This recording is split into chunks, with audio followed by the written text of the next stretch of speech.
మొన్న మెగాస్టార్, ఈరోజు జూనియర్ ఎన్టీఆర్. ఏంటి వీళ్ళకి అసలు ఏం జరుగుతుంది? ఎందుకని హైకోర్టు వరకు వెళ్లాల్సినటువంటి పరిస్థితి జూనియర్ ఎన్టీఆర్ గారికి ఎందుకు వచ్చింది? ఇవి తెలుసుకునే ప్రయత్నం చేద్దాం.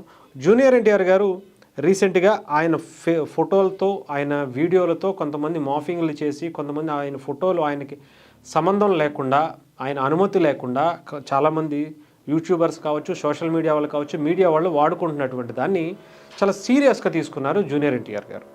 అయితే తన వ్యక్తిగత హక్కులకు భంగం కలిగించేలా సోషల్ మీడియాలో కొందరు వ్యక్తులు వ్యవహరిస్తున్నారంటూ ఢిల్లీ హైకోర్టును ఆశ్రయించారు అగ్రకథానాయకుడు జూనియర్ ఎన్టీఆర్.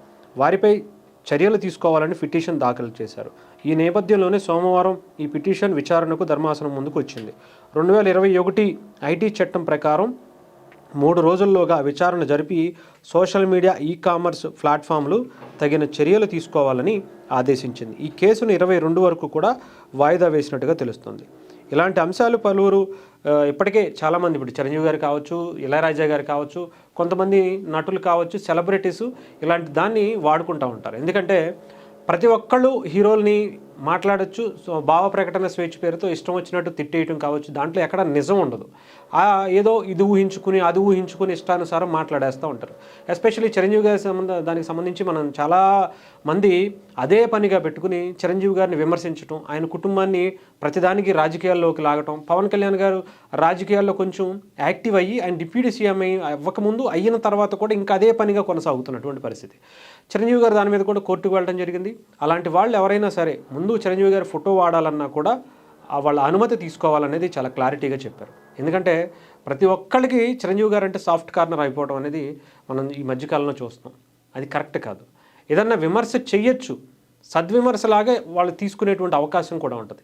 కాకపోతే ఎక్కడా కూడా 1% నిజం లేకుండా దాని గురించి ఏదో భూతద్దంలో ఎవరో ఉదయకిరణ్ గురించి వాళ్ళు ఏదో ఉదయకిరణ్ వచ్చి కల్లో ఏదనికి వచ్చి ఆత్మలో వచ్చి ఏదైనా చెప్పినట్టుగా ఆ ప్రశ్న అనేవాడు ఒకటి తగులుకుంటూ ఉంటాడు.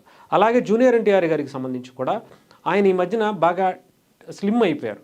స్లిమ్ అయిపోయిన తర్వాత ఏంటి, చాలామంది ఆయనకి ఏదో వచ్చేసిందని, ఇంకోటి అయిపోయిందని, ఇంకొకటి ఏదో జరిగిందని, ఇలా ఉన్నారేంటని పిచ్చి మాటలనే మాట్లాడేస్తున్నారు.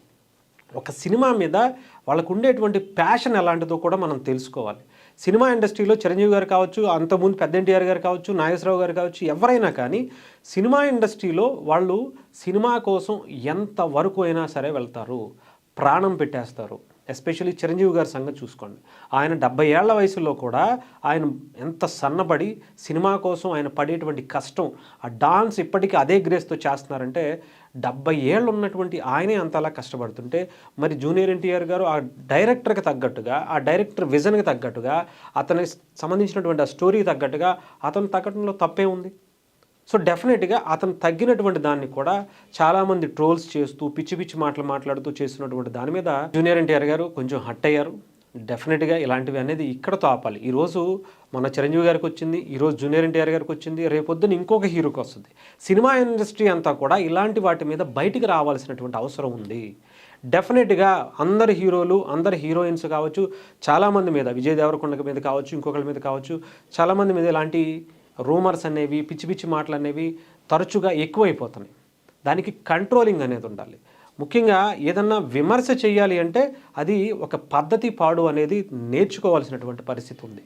అంతేగాని ఇష్టానుసారం వాళ్ళ పర్సనల్ విషయాల్లో కూడా వెళ్ళిపోయి మేము దూరిపోతాం, మేము మొత్తం ఇంట్లో వాళ్ళందరినీ బయటికి తీసుకొచ్చేస్తామంటే తాట తీసేటువంటి చట్టాలు కూడా వాళ్ళకి ఒక ప్రైవసీ అనే దాన్ని క్రియేట్ చేయాల్సినటువంటి పరిస్థితి ఉంది. వాళ్ళు ఎంత సెలబ్రిటీలు అయినా కూడా వాళ్ళకంటూ ఒక పర్సనల్ లైఫ్ ఉంటుంది. దాంట్లో కొన్ని వాళ్ళు చేసేటివి మంచి అవ్వచ్చు, చెడు అవ్వచ్చు, వాళ్ళ మధ్యలో చూసుకుంటారు. అంతేగాని దాని గురించి ప్రతి ఒక్కళ్ళు మాట్లాడేటువంటి హక్కు ఉండకూడదు. ఇప్పుడు మనం ఉన్నాం, మన ఇంట్లో భార్య పిల్లల గురించి ఇంకొకరు మాట్లాడితే మనం ఎలా సీరియస్ అవుతాం? అందులో వాళ్ళకు కూడా హక్కు ఉంది. వాళ్ళ ఫ్యామిలీలోకి మనం దూరితే మనల్ని వార్న్ చేసేటువంటి చట్టం కూడా తీసుకురావాల్సినటువంటి పరిస్థితి ఇప్పుడు ఉన్నటువంటి సొసైటీకి, ముఖ్యంగా సెలబ్రిటీలకు కూడా ఒక ప్రైవసీ అనేది ఉండాల్సినటువంటి పరిస్థితి ఉంది.